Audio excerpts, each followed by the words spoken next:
Ladies and gentlemen, absolutely everyone wants to know how to make $10,000 a month as a student. The only issue is there's a lot of BS out there. There's a lot of misinformation, and there's a lot of people making it seem a lot easier than it actually is. So in today's video, I'm gonna break down the 3 main components you need to focus on in order to make $10,000 a month as a student. Now in this video, I'm gonna give you the 3 main components, but after you finish watching this video, I'm gonna leave a link in the description, and that link will take you to my most popular video so far this year on YouTube. That video breaks down the 7 to 8 most popular online business models and will help you break down and figure out what will work the best for you this year. Now, the first thing you need in order to hit $10,000 a month as a student is the right vehicle. And let me tell you what I mean. You see, the thing is, you need a means. You need an opportunity that is big enough, but not too risky, you can actually achieve $10,000 a month as a student. Now, I will say that $10,000 a month, and I'm really not trying to be insensitive here. I understand that I was a fringe case. I hit $10,000 a month when I was 17 years old, but I'm gonna talk about that a little later on in this video and how I actually got to that place. I hit $10,000 a month when I was 17 years old, and by the end of that year, before I turned 18, I was hitting $30,000 to $40,000 a month. So I'm speaking here from experience. You need a vehicle,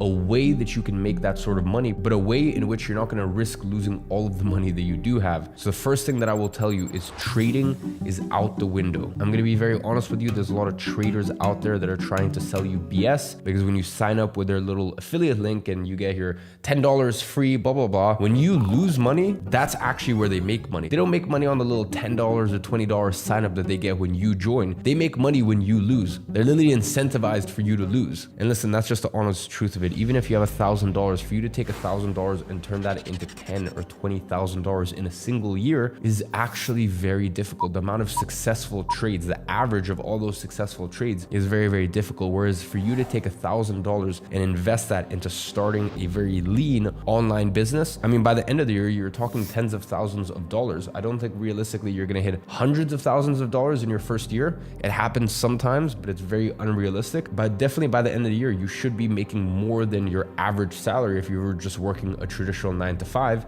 And the best part is you should be able to do it remotely. So in order to make money, you need something that spits out free cash flow. And what I mean by that is profit that you can actually use. Because here's the other thing I'm going to tell you. People always look at net worth. They go, oh, he has $100 million net worth, but his entire net worth is in his company, and he can't take out money out of his company because he may have investors or this or that. Or you have certain people, for example, a lot of people in the property game where they have a lot of money, their portfolio is worth a lot, but they're not very cash rich. They don't actually have a lot of cash laying around. They're wealthy, but their money is tied up in places, and that's not the place that you want to be at when you're first starting a business. So a lot of businesses, like for example, building a proper e-commerce brand. And by the way, when I say proper e-commerce brand, once again, I'm speaking from experience.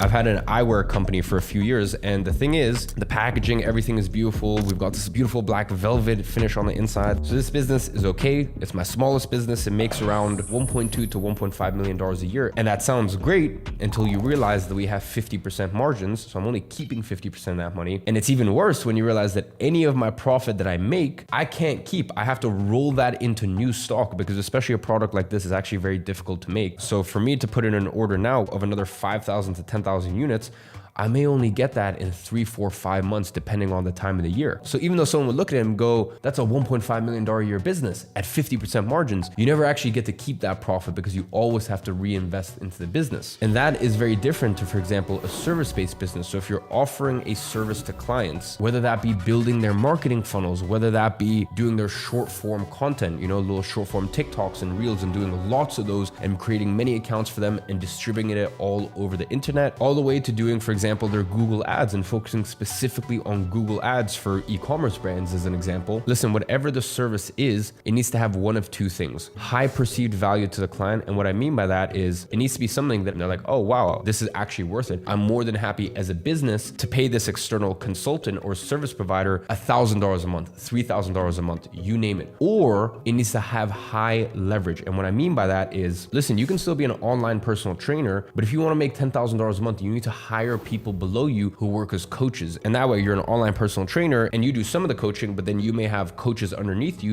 personal trainers that work at local gyms, and you just pay them a small fee and they do the rest of the coaching. So that's leverage. Or let's say you have an agency that creates YouTube thumbnails for people. Thumbnails on YouTube are such an important aspect to video, but people don't pay crazy amounts for thumbnails. But if you can hire someone in Brazil, Romania, India for $1,000 a month, which is a great salary there, especially remotely, and their work is able to produce $3,000, $4,000, $5,000 a month in terms of business for your thumbnail agency or for your thumbnail performance marketing business, whatever you want to call yourself. The point is that is leverage. That's you being able to take something off your plate. So either you need to offer a service or guidance consulting on something that brings so much value to businesses that you can actually make 10K a month just as a solopreneur, or more realistically, you'll be able to do it solo until $3,000, $4,000, $5,000 a month. And then you need to start using leverage and you need to maybe make a little less on the margin, but make far more money at the end of the month because you have people who can deliver these things for you. So just remember, with the business models that I'm talking about, you're not going to make $100 million. I'm going to be very honest with you. But the other thing that you're not going to do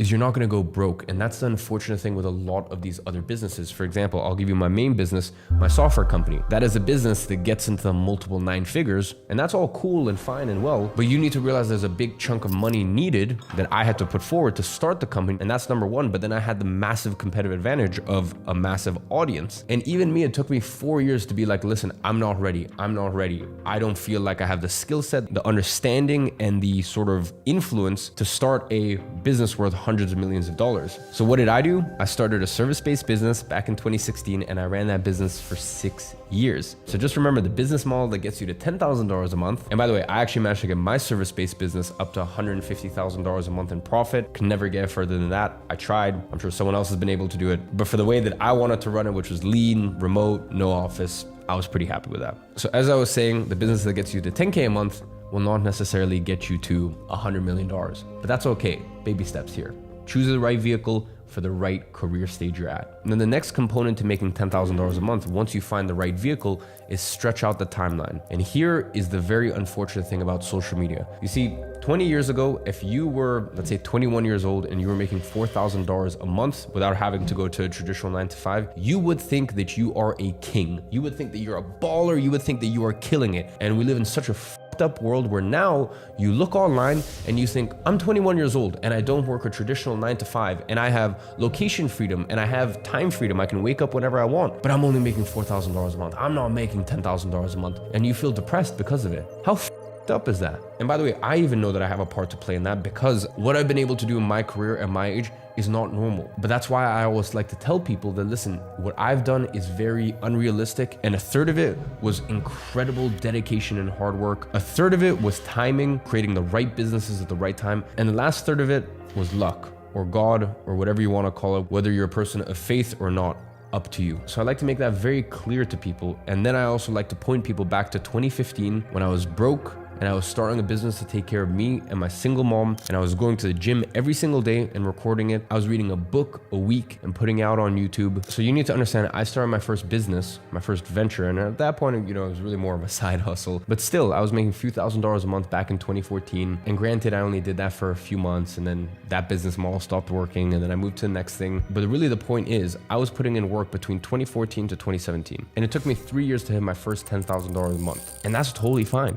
That's actually pretty cool. If you work as hard as I did, do I think it will take you 3 years? No, because it's so crazy. The internet moves so quickly that back in 2014, I didn't have the opportunities that you can have today. Even things like getting payment processors was so difficult back then. It was such a struggle to even just try to do business being a 14-year-old, whereas these days you have so many more options. So do I think it will take you 3 years? If you really dedicate, pick the right vehicle, follow all of the advice that I give you in this video, do I think that it will take you 3 years?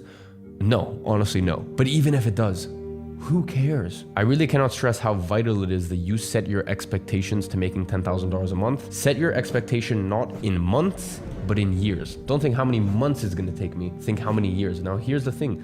If you achieve it quicker, bless you. That's amazing. I'm over the moon for you. And listen, try to get rich faster. Of course, do it. Wealth needs to be built slowly, and wealth is built over time, but try to get rich. Try to make as much money as you can. ethically and morally that is. But at the end of the day, I'm trying to set these expectations for you, because here's the thing. Many of you guys will try, and let's say you're giving your absolute best for 6 months. And if your expectations are, oh, within 6 months, I was expecting to be doing $7,000 already, and you're only doing $1,200 from your online business. Dude, you're making $1,200 online. Do you realize how amazing that is? And here's the beautiful thing. When it rains, it pours. And by the way, that also applies negatively and positively in life. And the point here is, this is usually how business works. And this is what I can tell you now, coming up to 10 years since I started my first side hustle and getting to a point where I have a conglomerate of businesses and over 150 employees. The way it works is usually something like this. It goes like this, then you flatline for the longest time. And right as you're thinking like, am I just gonna be stuck here forever? It shoots up, and then you flatline, it shoots up. And by the way, within these points, you have little down moments and stuff like that. But the point is, there's a lot of flatlining. There's a lot of you getting to a new level in life and then really cementing it, really setting that foundation. So I wanted to make this clear, and I wanted to make this one of the other components, just so that way your expectations are clear, they're in the right place, and so you don't quit before you even properly try. Now, the last component to making $10,000 a month, and it's kind of like if you're running a marathon. I would much rather tell people that, hey, on mile 18, that's really gonna be the tough mile. That's really where things are gonna get rough, because at least when you face something, if you have context beforehand, it makes it a little easier and you feel less alone. So I want to give you guys context not only for how to get to 10K, but what happens once you hit 10K. You see, the third component is not just getting there, it's staying there. You see, making $10,000 a month, and once again, I'm really trying my best not to be insensitive here. I get it, I have done it, I've witnessed thousands of people do it, even in my close proximity. So I know that for me, it may seem easier than for you guys. For some of you guys, you may be looking at this and going, okay, well, it's easy for you to say, but trust me, you'll understand in due time. Making $10,000 a month is the easy part. Continuing to make $10,000 a month, that's where it gets difficult, and also keeping that money and then multiplying it, growing your wealth over time. And rather than acting like some new money idiots, learn from old money. Even in my situation, even though I am new money, I knew from day one that I would make it, but I always promised myself that I would study old money to understand how to actually keep it and multiply my wealth. So the third component of making $10,000 a month is understanding that once you get there, you're not done. That is actually simply just the beginning. Now it is time to cement your place, have that as a baseline. And the crazy thing is, we all have financial baselines. For me, I remember when my baseline was $1,000 a month. And this is around 6 years ago. I was still in school at this point. And that doesn't mean what you're trying to make, what you're aiming to make. It just means if you go below that point, it will keep you up. You're like, it doesn't match your identity. You're like, this isn't me. And I remember when I went from $1,000 and then went to $5,000 and then went to $10,000. And listen, since then, I've been very blessed to have an amazing career, and it's gone up to $100,000 a month, and now $1 million a month. And God willing, at some point it'll be a few $1 million a month, and that'll be my absolute baseline. I can't even conceive a reality where it's less than that. So the point I'm trying to make is, once you get to 10K a month, it's more than about making it an identity. It's more than about making that as your baseline. As I said, your financial identity is not where you're aiming for. It's where anything below that, and you would just feel off. You would be like, this isn't me. I'm better than this. So number one is get to 10K a month. And once you get there, make it your financial identity. And once that is solid and that's locked in, then you can keep working your way up the ranks. So ladies and gentlemen, I hope this has been useful to you. And as always, I'm watching you from afar, and I'm rooting for you.